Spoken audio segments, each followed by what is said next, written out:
Okay, we're going to do a little instructional video here, if I can get the camera situated. Doing my own work here. Today, we're announcing our new SpeedParts piston. It is anodized on the inside to allow better fuel flow.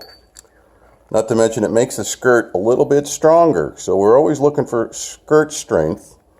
This way we can, prevent cracking pistons, which is typical of the stock stuff. We've also put it on top. Gives you better flame travel across the top of the piston. And if you notice, we have a little nipple on the center of our piston. Gives you an extra cc, combustion chamber volume. So gives you a little bit more compression. Most of the heads have been destroyed by now anyway, so hard to get cc's correct.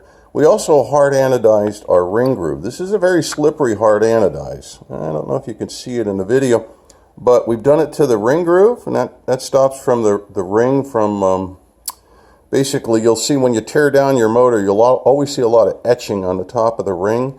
This makes the ring slide in the ring groove much better. It's concentric to the center of the piston, which is really important. Concentricity is very critical on these things.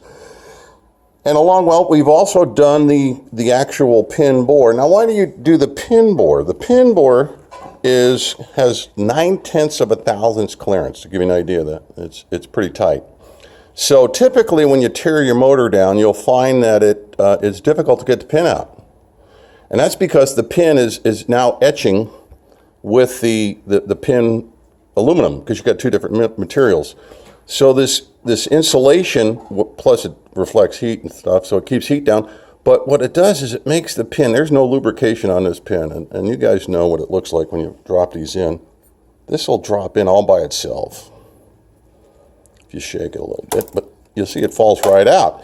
Now, the reason why that is it's the same it's the same pin clearance, but it's 9/10 of a thousand. It's the same pin clearance you see on most of the pistons you see, but it allows the pin to slide smoothly through the surface because the surface is ultra smooth.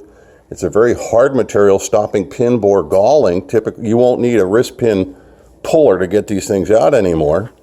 And, along with the underside of the piston being stronger, not to mention it's also got a very slippery surface. It's hard to describe. It almost feels like it's lubricated. There's no lubrication on this pin bore at all when I dropped it in there. And again, the real benefit is the ring no longer will etch, and that allows the piston to stay in the bore better. And the ring can slide around inside the bore better as it rocks over from top dead center. And thus it's going to give you a lot longevity. Much better longevity, actually, and it's going to give you a better flame throw across the top, plus it's going to reflect heat as well.